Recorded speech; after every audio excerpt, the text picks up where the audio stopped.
وبركاته. الحمد لله الذي نحمده ونستعينه ونستغفره ونعوذ بالله من شرور أنفسنا ومن سيئات أعمالنا. من يهده الله فلا مضل له ومن يضلل فلا هادي له.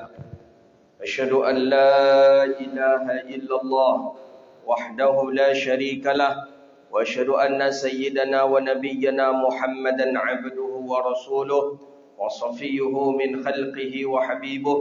بلغ الرسالة وأدى الأمانة ونصح الأمة وكشف الله به الغمة وجاهد في سبيل الله حتى أتاه اليقين.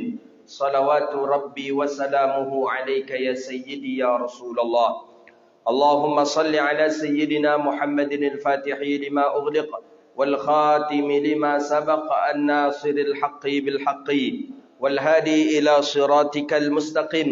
صلى الله عليه وعلى آله وصحبه حق قدره ومقداره العظيم. اللهم بك أصبحنا وبك نحيا وبك نموت وإليك النشور. أصبحنا على فطرة الإسلام وعلى كلمة الإخلاص وعلى دين نبينا محمد صلى الله عليه وسلم. رضينا بالله ربا وبالإسلام دينا وبمحمد صلى الله عليه وسلم نبيا ورسولا. أما بعد. Kita memuji Allah dengan mengucapkan kalimat Alhamdulillah Rabbil Alamin. Dengan izinnya kita bisa datang ke rumah Allah ini untuk melaksanakan salat fardu subuh berjamaah, kemudian dilanjutkan dengan majlis ilmu. Kita bermohon kepada Allah setiap amal kebaikan yang pernah kita lakukan diterima oleh Allah Subhanahu wa taala dan menjadikan asbab nanti penghapus daripada dosa kita kepada Allah Subhanahu wa taala. Amin ya rabbal alamin. Salawat dan salam kepada Nabi yang agung, Nabi yang mulia, Sayyidina wa habibina wa syafi'ina wa qurrati ayunina wa maulana Muhammadun sallallahu alaihi wasallam. Dengan mengucapkan Allahumma salli wa sallim ala sayyidina wa nabiyyina Muhammadin wa ala alihi wa sahbihi ajma'in. Salawatu rabbi wa salamuhu alaika ya sayyidi ya Rasulullah. Bapak Ibu hadirin yang dirahmati Allah Subhanahu wa taala. Lanjutan kajian kita kitab Riyadhus Shalihin min kalami Sayyidil Mursalin lil Imam Muhyiddin Syaraf Zakaria An-Nawawi rahimahullahu taala. Wa an Jabirin radhiyallahu anhu, hadis daripada Sayyidina Jabir bin Abdullah radhiyallahu anhu. Disebut Jabir bin Abdullah radhiyallahu anhu. Beliau ini asli daripada penduduk Madinah. 15 tahun sebelum Nabi hijrah ke Madinah, beliau sudah lahir di Madinah. Berarti ketika Nabi meninggal dunia, Jabir bin Abdullah itu berusia sekitar 25 tahun. Jadi ketika Nabi sampai di Madinah, usia Jabir 15 tahun. Ketika terjadi perang pertama kali, usia dia baru 17 tahun. Jadi dia termasuk orang yang awalnya tak diizinkan Nabi untuk berperang.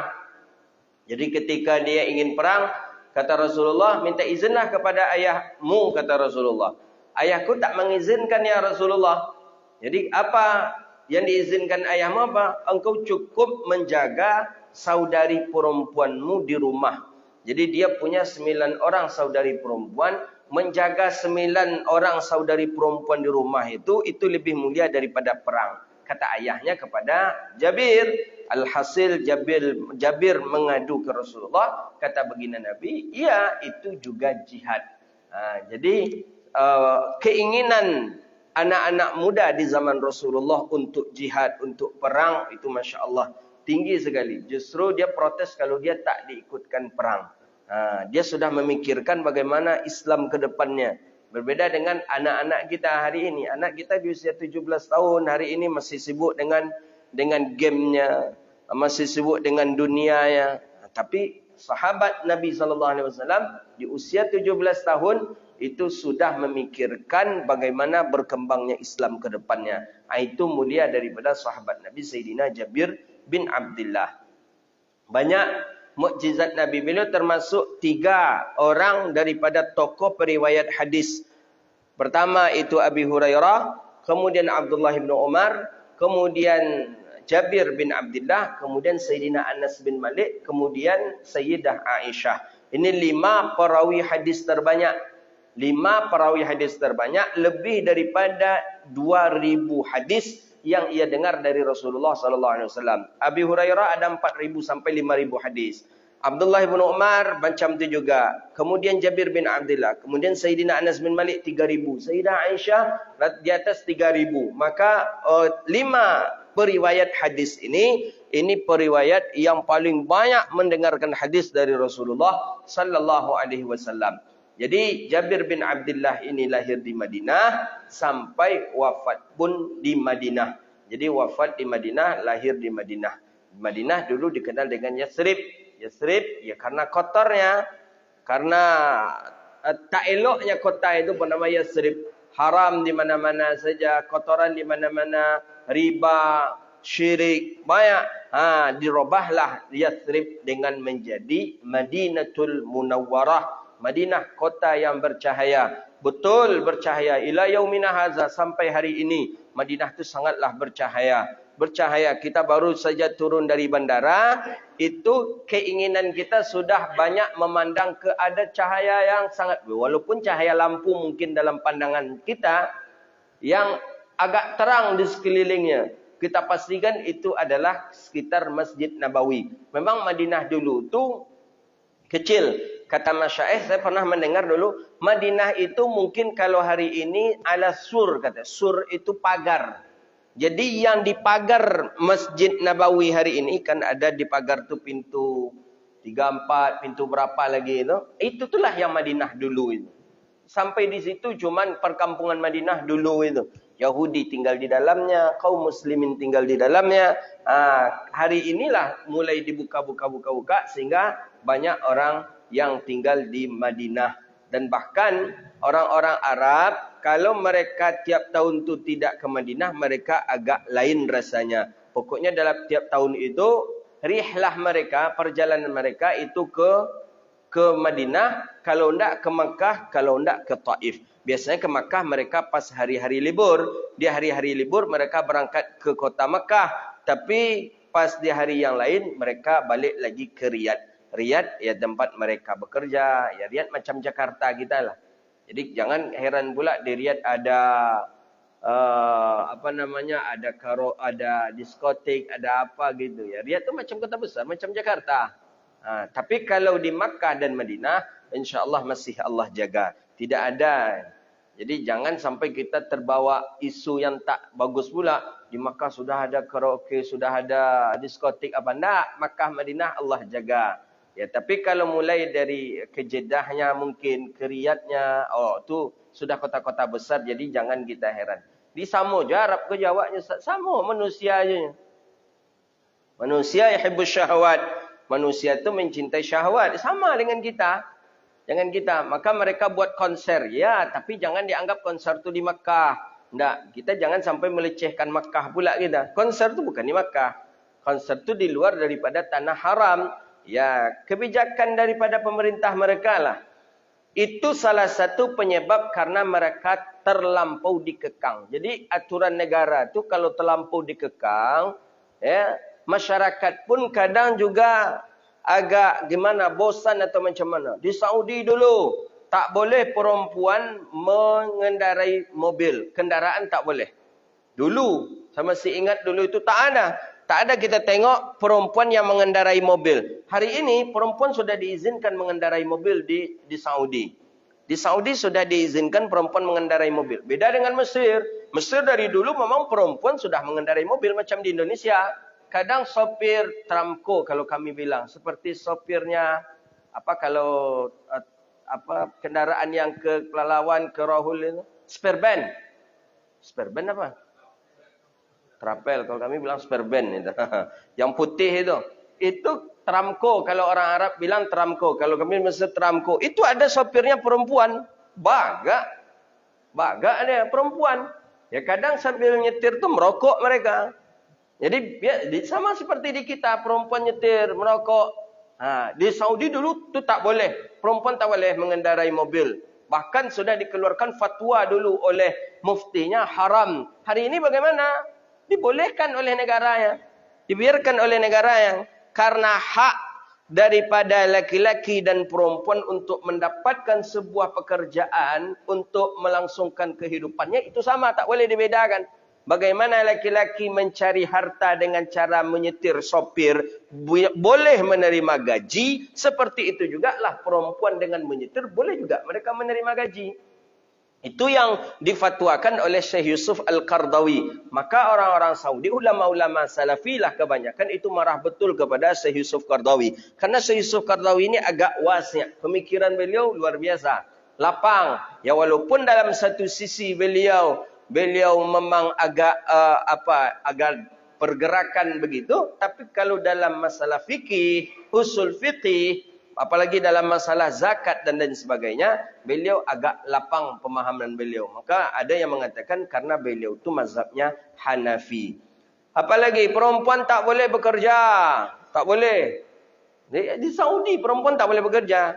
Tahun-tahun ini 2 tahun yang lalu kalau tak salah saya, awal mula Covid saya ke Saudi itu perempuan-perempuan sudah mulai bekerja. Hari ini kalau kita datang ke Saudi, itu resepsionis sekarang yang melayani kita sudah perempuan. Ya walaupun pakai cadar, ya alal aqal mereka perempuan lah begitu.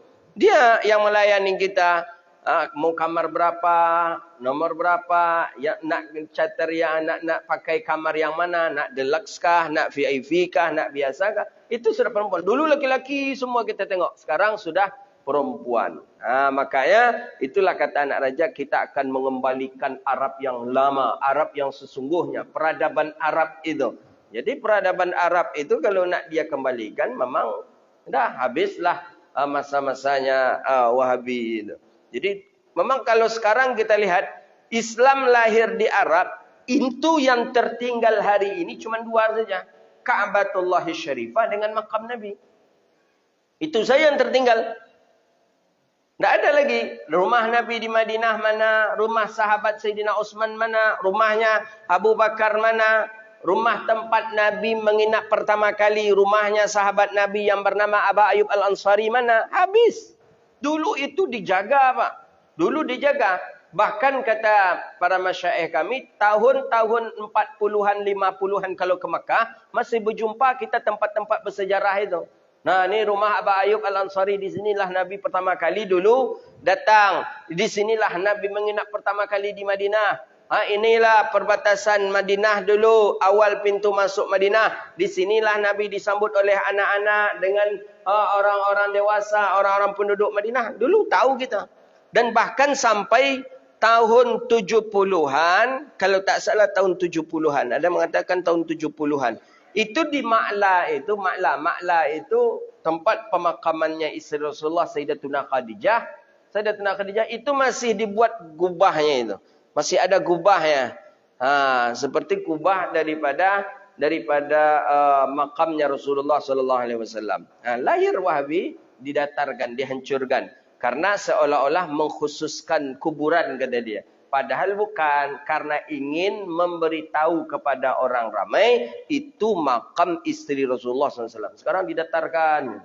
Tapi alhamdulillah juga lah tidak mereka samakan dengan makam yang lain. Agak dibedakan juga walaupun batu yang mereka ungguk. Ada batu nampak apa ibu atau pondasi. Kalau pergi ke Ma'la atau masuk kalau masuk ke Madinah, Baqi', itu ada pondasi itu. Berarti itu makamnya sahabat Nabi lah itu. Bukan makam orang sembarangan itu. Kalau yang biasa-biasa saja itu makamnya orang-orang awam gitu. Begitu. Jadi dibalikkan peradaban itu kembali, insya-Allah. Dan itu sangat menjadi nilai positif untuk kita sehingga rasa mahabbah kita timbul balik, rasa sayang kita, rasa cinta kita. Ya, Nabi kita hidup di Makkah Madinah saja. Nabi di Makkah, Madinah, Makkah, Madinah, Makkah, Madinah. Ya pastilah daripada sekian banyak perjalanan Nabi Makkah, Madinah, itu banyak yang dilakukan oleh Rasulullah dan bahkan tempat singgahnya Nabi sallallahu alaihi wasallam. Mana rumahnya orang-orang yang berdialog di rumah itu, mereka akan membunuh Rasulullah. Dulu masih dijaga. Sekarang untung katanya itu rumah kelahirannya Rasulullah yang ada itu maktab Makkah itu. Itu tempat kelahirannya Rasulullah. Itu pun akan digusur dulunya. Saya dapat info dari kawan-kawan, itu juga akan digusur dulu awalnya. Tapi ketika nak dihancurkan, alat tak mampu untuk menghancurkan. Katanya seperti itu. Jadi dipaksa juga alat tak menghancurkan. Jadi kata raja biarkan saja, jangan dihancurkan. Kan itu cuma bangunan kecil lagi di tengah-tengah. Sekarang sudah letaknya di tengah Masjidil Haram jadinya. Karena semuanya dipugar, pasar seng tak ada lagi, dipugar, terletaklah itu saja di situ. Itu tempat kelahirnya Sayyidina Rasulullah sallallahu alaihi wasallam. Jadi Jabir bin Abdullah lahir di Madinah, kemudian wafat di Madinah. Beliau orang yang paling banyak melihat mukjizat Nabi sallallahu alaihi wasallam. Sampai Nabi ketika beliau ikut gotong royong perang Khandaq. Perang Khandaq itu menggali parit. Jadi digali parit digali, kemudian musuh kan tak nampak, itu ada parit di depan. Laju musuh tadi, dengan kuda, sekali masuk ke bawah. Maka perang Khandaq salah satu tujuannya untuk itu. Ya, tidak dapat musuh masuk ke tempat kita dengan digalinya parit. Biasanya perusahaan-perusahaan menggali parit juga, cuman biasanya untuk gajah jangan masuk. Maka menamulah parit gajah namanya. Jadi kalau gajah lah masuk tu gajah tak bisa keluar, mati saja gajah di dalamnya lagi. Macam tu juga lah. Jadi perusahaan itu pakai cara perang Khandaq juga yang dia buat nampaknya untuk menyelamatkan sawitnya. Jadi digali keliling 1000 hektar, digalilah keliling pakai eskapator 1000 hektar. Gajah tak bisa masuk. Macam tu dulu perang Khandaq, digali sehingga musuh tak bisa menyeberang masuk ke Madinah. Mana yang tak tahu itu apa? Itu parit, ya masuk mereka. Nanti jadi sahabat Nabi SAW. Bayangkan, yang digali itu bukan tanah, yang digali itu gunung.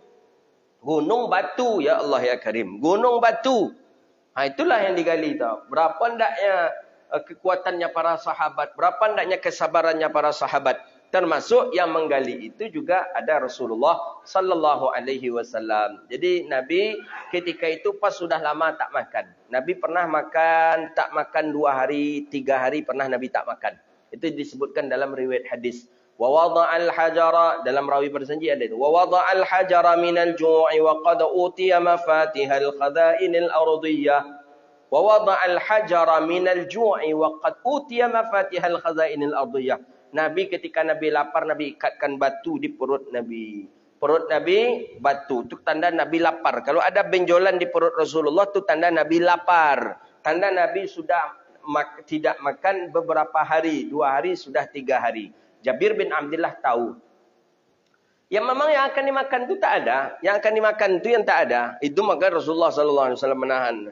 Jadi Sayyidina Jabir bin Abdullah balik pulang. Sampaikan ke istri. Ada tak yang akan dimakan? Ada tak yang akan bisa kita masak hari ini? Kata Jabir kepada sang istri. Dia tak ada dobang kata sang istri. Illa kecuali ada 1 ekor kambing. Kambing itu kambing kecil. Dia mengatakan kambing gadis. Anak kambing yang kecil. Ada di kandang. Kemudian segenggam gandum. Kata Jabir bin Abdullah kepada istrinya, udah kita sembelih saja ini, kita sembelih ini dan kita masak. Kita ajak Rasulullah SAW datang ke rumah. Jadi dimasaklah makanan tadi, kambing tadi, ya porsi namanya kambing kecil untuk 4-5 orang lah begitu dia disampaikan ke Rasulullah SAW. Jadi kata Jabir bin Abdullah ke Rasulullah, ya Rasulullah, nanti dari sini kita langsung ke rumah saya ya Rasulullah. Kita makan di rumah saya ya Rasulullah. Jadi baik kata Rasulullah sallallahu alaihi wasallam. Kemudian Nabi umumkan kepada sahabat. Kata Nabi, sahabat yang hadir, kata Rasulullah, ada sekitar 76 orang yang hadir kalau tak salah. Kita nanti diundang oleh Jabir datang ke rumahnya untuk makan siang. Jadi undangan tadi 76 orang, sedangkan porsi untuk 5 orang. Jadi di situ rusuhnya Jabir. Nampak mukjizatnya Nabi oleh Jabir bin Abdullah.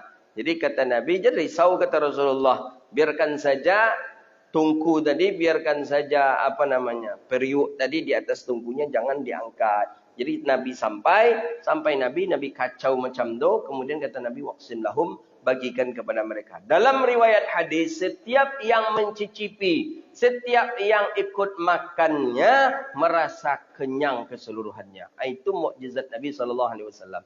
Itu mukjizat Nabi. Sama dengan mukjizat Nabi dalam hadis sahih Bukhari juga itu. Sayyidina Abi Hurairah yang lapar, yang belum makan. Nabi punya susu, kata Nabi, imbau kawan kalian yang di sufah tu, kata Nabi, suruh dia minum. Berganti-gantian minum. Abi Hurairah la comel. Kau nak dapat dengan karena susu tu semangkuknya. Sedangkan orang ada sekitar 84 orang. Aku takkan dapat ini, kata semangkuk. Tapi tak berkurang-kurang, tak berkurang-kurang. Sampai jatah Abi Hurairah. Zaid, kata Rasulullah, tambah minum. Ditambah minum, tambahnya minum lagi. Padahal kalau dalam logikanya dah habis dah. Semangkuk dia. Itu mukjizat Nabi SAW. Bertambah terus. Tu. Jadi sering kejadian seperti itu yang dialami oleh para sahabat. Di antaranya Jabir bin Abdullah. Bagikan ke mereka, dibagikan, makan. Itu mukjizat namanya. Kita jangan cuba-cuba lah macam tu lagi. Nakkan apa buat malu kita. Nak apa dah buat je lah 20 porsi. Bisa jadi 60 begitu. Macam mana cara nak jadi 60 itu? Tak bisa buat malu kita nanti. Dalil hadis itulah yang menjelaskan boleh kita mengajak, tidak boleh kita mengajak orang datang ke undangan kalau orang itu tak diundang. Maksudnya kita yang diundang. Wak ajak pula kawan awak, lah pergi berolek wak tampik sianu, kata kita. Itu tak boleh. Illa Rasulullah. Yang boleh itu cuma Rasulullah SAW. Itu dijelaskan betul dalam syarah Bulughul Maram. Bulughul Maram min Adillatil Ahkam. Dalam hadis, itu yang boleh mengajak orang lain datang ke pesta atau ke walimah itu cuma Rasulullah. Orang lain tak boleh. Kita tak boleh ngajak. Awak diundang orang, awak ajak pula kawan kita. Tak boleh. Tapi kalau Nabi boleh. Itu dia bedanya. Kalau Nabi boleh. Kalau kita tak. Kalau kita saja yang diundang, ya berarti kita saja yang pergi. Kalau diundang kita dengan keluarga, ya berarti kita keluarga, pembantu bisa dibawa tu nak. Ke dibawa pembantu, dibawa belum mintu, dibawa belum anak yang diundang awak seorang ya. Jadi tak boleh, tak boleh. Jadi sudah ada aturannya dalam Islam. Yang baginda Nabi SAW boleh, baginda Nabi boleh. Kalau kita tak boleh. Jadi jangan dibuat pula lah. Ikut kadang yang diundang seorangnya. Bekau datang pak ya, bekau apa? Jelas. Rupa di situ sadanya. Mintunya bawa dengan anaknya dia bawa dengan bekau, isi amplop 50,000. Zalim kita namanya. Qala, jadi Jabir bin Abdullah radhiyallahu anhu. Sayyidina Jabir bin Abdullah. Jabir. Jarang orang kita buat nama anak Jabir ini. Jabir. Zubir ada. Zubir ada. Zubir, Zubair ada. Jabir jarang. Kenapa jarang Jabir? Jabir, belum pernah kita menjumpai Jabir. Jibril ada. Jabir. Kalau di bahasa acunya bisa dipelesetkan jadi Jabir namanya. Maka takut orang buat nama Jabir. Jabir. Radhiyallahu ta'ala anhu qala anna Rasulullah sallallahu alaihi wasallam marra bisuqi. Nabi sallallahu alaihi wasallam, kata Jabir bin Abdullah, berjalan di pasar. Jadi Nabi pernah ke pasar, pernah, tapi tak sering. Tak sering. Salah satu tempat yang sebisa mungkin kita elakkan. Di antaranya adalah pasar. Pasar itu tempat yang bisa kita elakkan, lebih elok kita elakkan. Kenapa? Karena pasar itu lebih identik dengan sesuatu yang tak elok. Apa yang tak eloknya Ustaz? Kotor pertama. Kedua, orang pakai jampi-jampi pasti di pasar. Orang pakai pawang, pakai jampi-jampi, segala macam di pasar. Makanya doa masuk pasar itu dianjurkan betul itu. Supaya kita jangan kena fitnahnya pasar. Jangan terkena sihirnya orang-orang yang sedang memainkan sihir di pasar. Dusta banyak di pasar. Lebih banyak di pasar dusta lagi pada di masjid. Di pasar, ya pastilah walaupun dusta-dusta kecil, banyak lagi di pasar itu. Maka perkara yang mesti harus kita elakkan adalah salah satu di antaranya adalah pasar. Jadi Nabi maka Nabi kan sudah mengatakan dalam hadis Sahih Muslim itu, tempat yang paling mulia masjid kata Rasulullah, tempat yang paling hina pasar.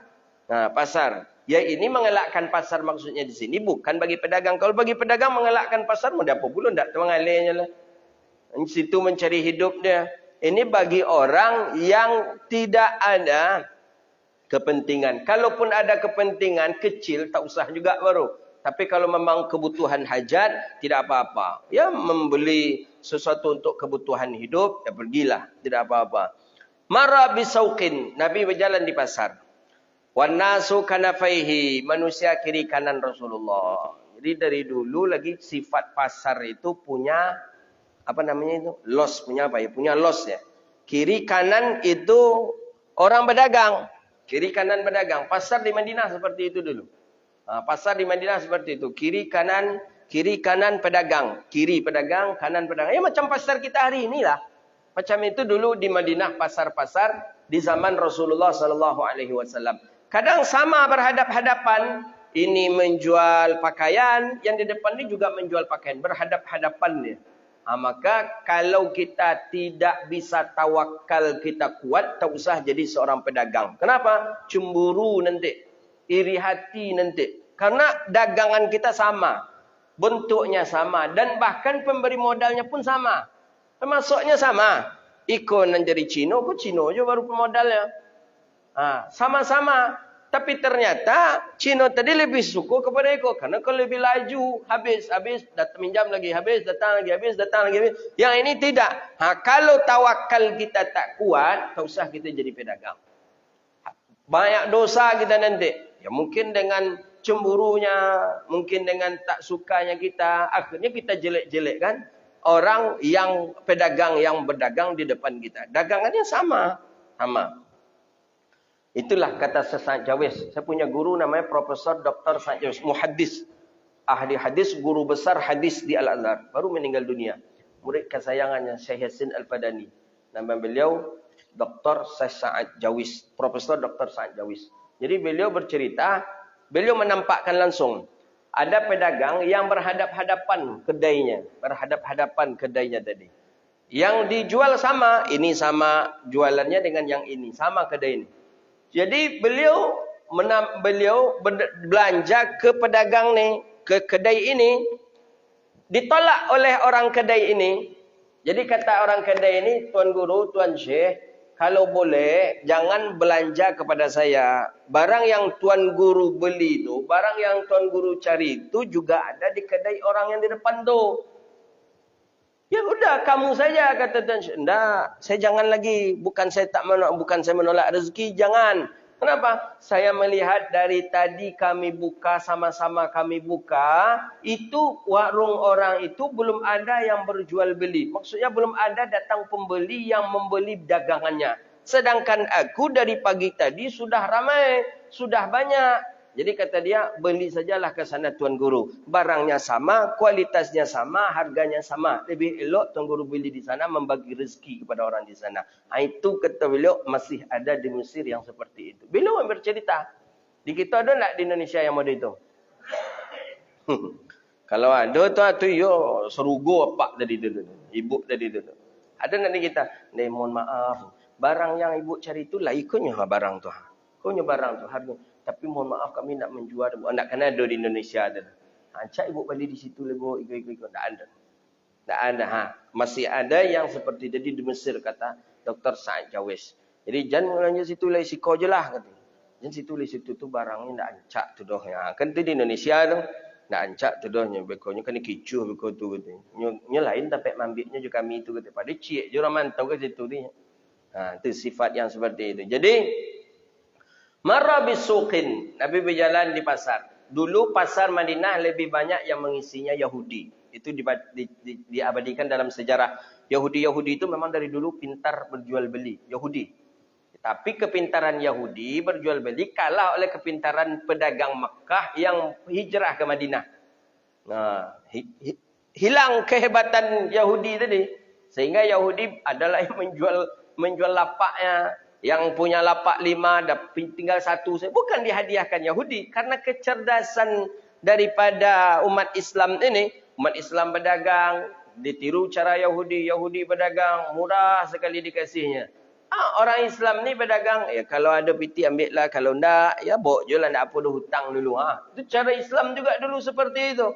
Walhasil akhirnya yang punya 4 lapak. Jadi 1 lapak dijualnya seluruhnya kepada orang Muslim. Muslim memang cerdas, Masya Allah. Alhamdulillah. Buktinya Sayyidina siapa? Utsman bin Affan yang membeli sumur itu. Yang membeli sumur Yahudi. Oh, dulu Yahudi punya sumur di Madinah. Siapa yang ingin mengambil air, beli ke Yahudi. Setiap hari Yahudi ini mendapatkan uang. Yang membeli orang Muslim. Yang punya Yahudi. Yahudi datang Muslim beli air, datang Muslim beli air, datang Muslim beli air. Jadi kata Sayyidina Utsman, kalau tak salah dalam riwayat itu, beli sumur Yahudi. Dibeli sumur Yahudi, Yahudi tak mau jual. Kata Yahudi, kalau aku jual kepada kalian nanti, kalian pula yang menjual air ini. Aku dapat apa? Kata Yahudi. Nah, aku tak mau menjualnya, kata Yahudi. Kata Sayyidina Utsman, jual harinya sajalah. Maksudnya dalam arti kata separuh saja. Separuh maksudnya bagaimana? Ya separuh harinya untuk aku, separuhnya harinya untuk kamu. Kamu mengambil separuh, aku separuh hari. Jadi kata Yahudi, juga Yahudi tak mau. Tidak kata Yahudi. Nah, nanti aku menjual air ini pakai apa lagi? Kata Yahudi, dikurangkan lagi. Kecerdasan orang Islam kita-kita itu, kata Sayyidina Utsman, nah itu dah. Kata Utsman, ambillah olehmu sumur ini 5 hari, aku cukup 2 hari saja. Dengan harga yang mahal, kata Yahudi. Okey, tak apa-apa, kata Sayyidina Utsman. Dengan harga yang mahal. Bahkan harganya itu sampai kepada harga tahap awal pertama. Tak apa-apa, 2 hari. Kaum muslimin 2 hari boleh mengambil air tadi. Dibeli oleh Sayyidina Utsman, diumumkan, ambillah air selama 2 hari ini gratis, kata Sayyidina Utsman. Silakan ambil. Datanglah orang Islam mengambil air dari sumur tadi. Setiap hari selama 2 hari itu. Dipenuhkanlah embernya, drumnya, baskomnya, apa segala macam. Pas di hari Yahudi, sepi. Tak ada mengambil air lagi. Kenapa? Kebanyakan yang mengambil air kepada Yahudi itu adalah orang Islam. Tak ada lagi. Islam sudah menyiapkan air 2 hari yang lalu. Akhirnya lama-lama sepi. Akhirnya dijual Yahudi keseluruhannya kepada Sayyidina Utsman, dan Utsman pun mewakafkan kepada kaum muslimin. Jadi cerdas, pintar, itu sifat daripada sahabat Nabi SAW. Jadi Nabi pun memiliki sifat fatanah. Fatanah itu cerdas dalam melakukan segalanya. Marabi sauqin, Nabi berjalan di pasar. Wan nasu kanafaihi, dan orang-orang ada di kiri kanan daripada pasar tadi. Orang-orang ada di sebelah kiri, orang-orang ada di sebelah kanan. Ditengok ke kanan, ditengok ke kiri. Famarra bijadin asaka mayyitin fatanawalahu faakhadha bi udhunih. Ya, kecil ya, memang memiliki kecil telinga yang tadi. Faakhadha bi udhunih. Nabi ambil telinga kambing tadi. Qala, Nabi katakan kepada sahabat yang mengikuti Rasulullah, ayyukum yuhibbu an anna hadha lahu bidirhamin? Adakah kalian yang menginginkan ini dengan 1 dirham? Maukah kalian membeli telinga ini dengan 1 dirham, kata Rasulullah? Faqalu, mereka berkata, ma nuhibbu annahu lana bi syai'in. Kami tidak menginginkan. Ma nuhibbu annahu lana bi syai'in, ma nasna'u bihi. Untuk apa kami telinga yang kecil ini ya Rasulullah? Sungguh tak ada manfaatnya bagi kami ya Rasulullah. Qala tuhibbu annahu lakum? Qalu wallahi law kana hayyan kana aiban. Untuk apa bagi kami ya Rasulullah? Ini dia sudah mati, telinganya kecil. Kalaupun dia hidup, tapi dia ni punya aib. Aibnya telinganya kecil. Fakaifa huwa mayit? Apalagi dia mati. Ketika dia hidup saja, kita tak ingin karena dia punya aib. Apalagi dia mati ya Rasulullah. Apa jawaban Nabi? Faqala wallahi, demi Allah, kata baginda Nabi, ad-dunya ahwanu 'ala Allah min hadza 'alaikum. Dunia lebih hina daripada telinga yang kecil ini. Kata Nabi, wallahi demi Allah, ad-dunya ahwan. Dunia itu lebih hina di sisi Allah daripada yang kecil tadi. Telinga yang kecil tadi. Telinga tadi kan hina. Dibeli 1 dirham pun tak mau. Diberikan pun tak mau. Tak ada manfaatnya. Dunia lebih kecil lagi. Tak ada lagi manfaatnya. Lebih hina lagi. Begitu dia. Maka itulah yang disebut dengan aqallu minal qalili wa ashuquha adzallu minal zalili. Dunia itu yang sedikit daripada yang sedikit dan lebih hina daripada yang hina. Jadi nikmat dunia, hadis sebelumnya sudah kita baca, tak ada nikmat dunia ni yang kekal. Sebentar saja maka sudah dia hina. Sebentar saja ketika kita mendapatkan sesuatu, nikmat dunia tadi pun sudah hilang. Kemarin dicontohkan nikmat makan. Makan lezat sekali, makan malam tadi luar biasa, Masya Allah. Tapi ketika ditanya pagi ini, kenikmatan nikmat malam makan tadi itu tak terasa lagi. Sama dengan orang yang pengantin baru.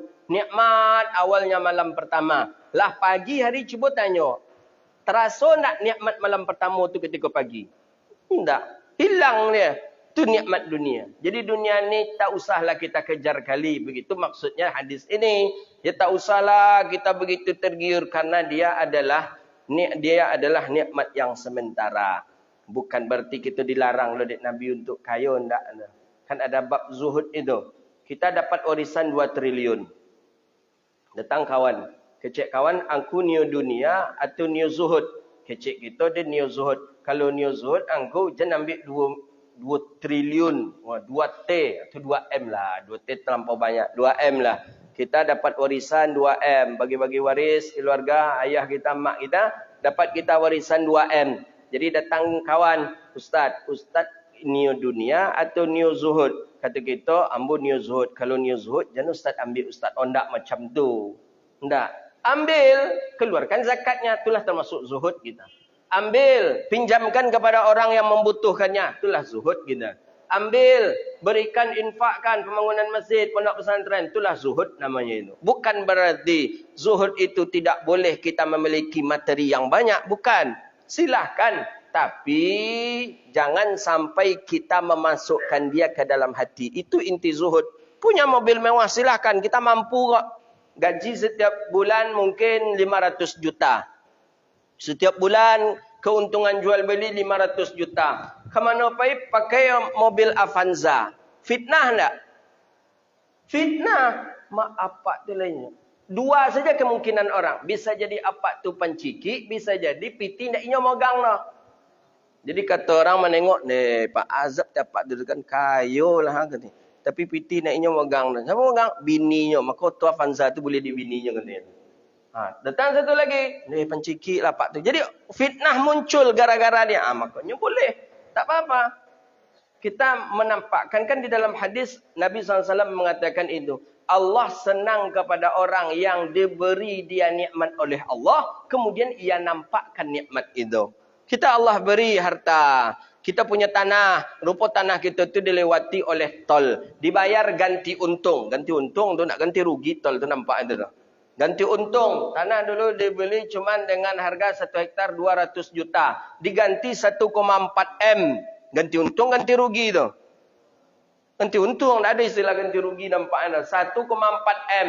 1,4 M. Berarti Allah beri nikmat. Kata Nabi SAW, Allah suka kepada orang yang Allah beri nikmat. Kemudian ia nampakkan nikmat itu. Nampakkan nikmat itu. Bolehlah. Apa yang nak kita beli? Oh beli Fortuner ketika itu. Ya tak apa-apa. Kita nampakkan. Tapi jangan lupa kita. Orang-orang ada yang berhak. Alun haji, daftar haji cepat. Belum berangkat umrah, berangkat umrah. Ada yang mau minta bantuan ke kita. Bantu. Itu sudah disebut dengan zuhud itu. Jadi kalaulah dimasukkan ke dalam berat mengeluarkan, itu kena yang kita di bab zuhud. Tapi kalau masuk, tak begitu kita masukkan ke dalam, tapi mudah kita berikan ke orang. Orang butuh, pinjam dulu Ustaz. Ni pakai. Kami mau buat ini. Itu sudah masuk zuhud. Jadi walaupun kaya raya, Imam Syafi'i kaya raya. Imam Nawawi kaya raya. Imam Abi Hanifah kaya raya. Oh berarti kalau orang kaya tak zuhud? Tidak, bukan seperti itu. Orang kaya zuhud. Yang kaya mana? Kaya yang juga memberikan, mengeluarkan hartanya kepada orang yang membutuhkannya. Imam Syafi'i, ingat kita Imam Syafi'i untuk orang yang gunting rambut beliau saja. Beliau kasih berapa dinar? Berapa dinar? Kalau tak salah beliau kasih 130 dinar atau berapa. Pokoknya diuangkan sekitar 450 juta. Untuk orang yang menggunting rambut beliau saja. Jadi awalnya tukang cukur tadi terkejut.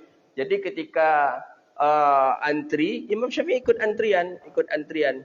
Jadi ketika Imam Syafi'i ikut antrian, karena Imam Syafi'i ini biasa saja, pakaian biasa ya, dalam beberapa kitab kita baca biasa saja. Jadi paslah sampai di jadwalnya Imam Syafi'i, katanya, "Tuan nak apa?" "Saya mau gunting rambut juga." Bekolah. Mungkin anggapannya bayarannya kok kecil kan. Nanti aja lah, biarlah yang di belakang saja dulu. Jadi Imam Syafi'i pun sabar, tenang Imam Syafi'i, Masya Allah. Jadi ulama itu memang sabar dia, luar biasa. Sabar. Dah habis, barulah sampai ke Imam Syafi'i. Imam Syafi'i dah siapkan duit. Duit yang disiapkan Imam Syafi'i ini, itu pun duit daripada pemberian seorang datang dari Irak, kalau tak salah ke Mesir. Dia pernah terhutang jasa dengan ilmunya Imam Syafi'i. Jadi ketika itu ada, jadi duit tadi, jadi disiapkan. Setelah itu, setelah digunting rambut, diberikan. Kagetlah tukang potong rambut tadi. "Hei, ini apa ini? Ini kenapa ini?" Tak yakin dia. "Ada apa ini?" "Tidak, aku sudah berniat dari rumah, memang ini untuk engkau. Ambillah." Jadi kata dia, mohon maaf, dinasihati oleh Imam Syafi'i. "Janganlah engkau memandang seseorang dengan pakaiannya, postur tubuhnya," kata Imam Syafi'i. "Tapi pandanglah manusia itu sama. Ketika jadwalnya, ketika jatahnya untuk gunting rambut, ya dia yang dulu. Jangan kau minta ampun, dia minta maaf dia." Jadi ketika kita coba menghitungnya dulu, pokoknya seharga 450 juta. Kalau waktu di Mesir kita kaji dulu, sama dengan satu Innova baru. Untuk undrang menggunting rambutnya. Walaupun tak kayunya. Kita untuk gunting rambut minta 20, minta kurang pula 5 boleh. Cubalah awak gunting rambut awak seorang kalau bisa. Coba kita gunting rambut kita sendiri kalau bisa. Bisa tak kita gunting rambut kita sendiri? Tak bisa. Jadi biarlah agak mahal sedikit. Kalau satu yang kita tak mampu itu, tak usahlah. Tak usah kita perhitungan kali. Karena kalau di kita tak bisa membuat baju. Bisa kita menjahit baju sendiri? Tak bisa, Pak. Tak pandai kita. Beli kain ada duit. Pas nak menggunting pandai tak kita? Tak pandai kita membuat baju, tak pandai. Ada orang diminta duit lebih sedikit. Biarlah bismillah, mudah-mudahan berkah pula untuk dia. Yang jangan pasti duitnya nanti juga untuk membesarkan anaknya, atau jangan-jangan ada dia untuk menghidupkan fakir miskin, anak yatim di rumahnya dan lain sebagainya. Kadang kan kita terlampau perhitungan tu yang tak tanggungnya, terlampau perhitungan. Terlampau 2000 pitinya bertunggu baliknya setengah jam itu. Setengah jam 2000 balik.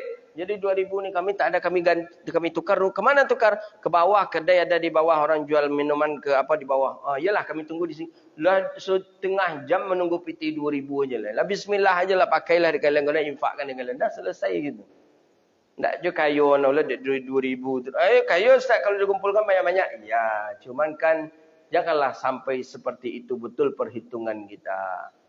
Ikut berdagang berhitung-hitung tak boleh. Sampai karena terbiasa berhitung-hitung, berinfak ke masjid pun berhitung-hitung. Berinfak ke masjid berhitung-hitung. Tak lupa panitia menulis di papan tulis. Terpaksa kawan membawa spidol seorang dari rumah. Cerita nyata itu, Pak. Ada itu di Pekanbaru. Nyata ceritanya itu. Menyumbang 5 juta. Lupa panitia pembangunan menulis. Karena ketika itu tak bawa spidol. Dia menyerahkan itu di masjid. Ini ketua panitia pembangunan. Ni saya bantu ni 5 juta. Yalah, saya terima. Yalah.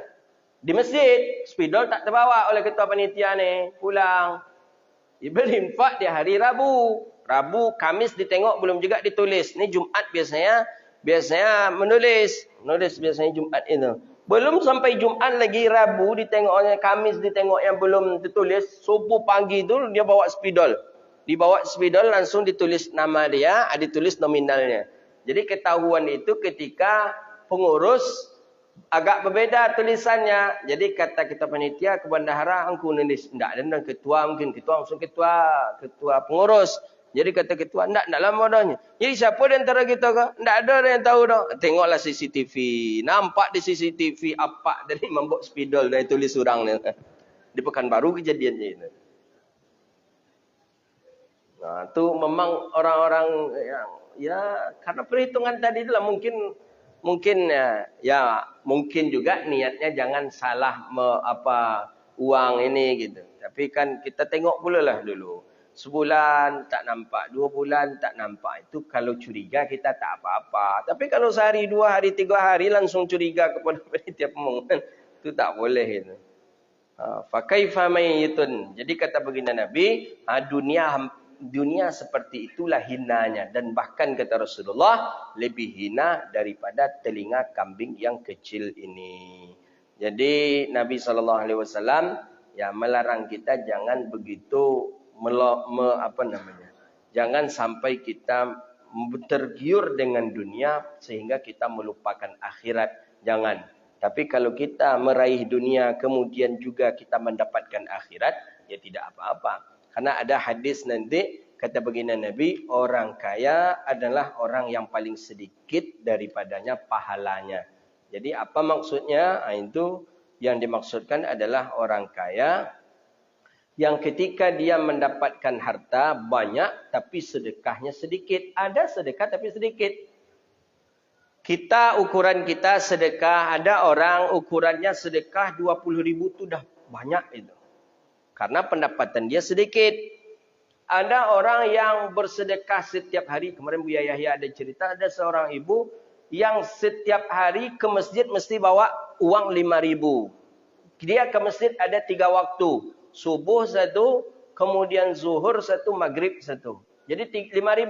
Jadi dalam sehari 5.000, dalam sehari 15.000. 5.000, 5.000, 5.000. Jadi ketika ditanya oleh temannya, kenapa kok 5.000 saja? Ya, lebihlah, kadang bisa 10.000, bisa ke 20.000, ke 30.000. Jadi kata ibu ini, saya sudah menghitung-hitung pemberian daripada anak saya dan pensiunan saya. Kata sang ibu, kalau saya lebih daripada 5.000 ini, untuk saya kehidupan saya berkurang. Kemudian saya menghidupkan anak yatim berkurang. Kemudian saya punya teman satu janda, untuk kontrakan rumahnya bisa tak saya bayarkan. Jadi makanya saya 5.000. Jadi kata temannya tadi, daripada 5.000 macam itu setiap hari dia rutinkan, elok sekali beri saja 100.000 ke masjid tu, kata dia. Jadi mana yang lebih hancak? 15.000 tapi tiap hari, 100.000 tapi sekali saja. Jadi kata Buya tadi, 5.000 itulah dia. Kenapa? Karena dia berusaha untuk merutinkan sebuah wirid bersedekah dalam setiap hari. Kalau 100.000 itu dipandang sekali bersedekah. Kalau ini dipandang berkali-kali bersedekahnya. Begitu dia. Jadi yang dihitung itu berkali-kali sedekah tadi. Cuman menengok nominal tadi. Bagi orang kaya, kalau 5.000 pula dibawa dia tarik ke masjid, itu memang tak pas itu. Ya, mungkin menurut dia sedekah yang paling sedikit 5.000. Yang paling banyak mungkin ratusan ribu. Tapi dia selalu 5.000, tidak pernah dengan ratusan ribu ini. Berarti ini orang juga mengambil perkara yang kecil saja. Juga tidak dibolehkan. Jadi sesuai ala qadrihi, sesuai dengan ukuran kita. Kita bersedekah berapa kesanggupan kita. Itu yang dimaksud di hadis Nabi sallallahu alaihi wasallam. Hadza wabillahi at-taufiq. Mudah-mudahan Allah berkahi kita dan insya-Allah kita sambung pengajian kita di pekan yang akan datang insya-Allah. Rabbana atina fid dunya hasanah wa fil akhirati hasanah wa qina adzabannar. Allahumma faqihna fid din wa 'allimna ta'wil wahdina ila siratikal mustaqim. Ini innalillahi wa inna ilaihi raji'un telah meninggal dunia Jumat kemarin jam 4 dini hari. Ada Bapak Sutejo jemaah pengajian. Yang mana orangnya saya tak ada fotonya. Ya, kalau tak ada foto ni payah kita. Tak terbayang kita. Ada fotonya. Cuba nanti dia. Katanya jemaah kita sering duduk di pinggir ini katanya. Tapi saya tak terbayang, saya duduk di pinggir itu lah ni. Jadi, ada orang ya? Suami isteri dia datang? Tinggal di mana? Kubang? Oh, jauh.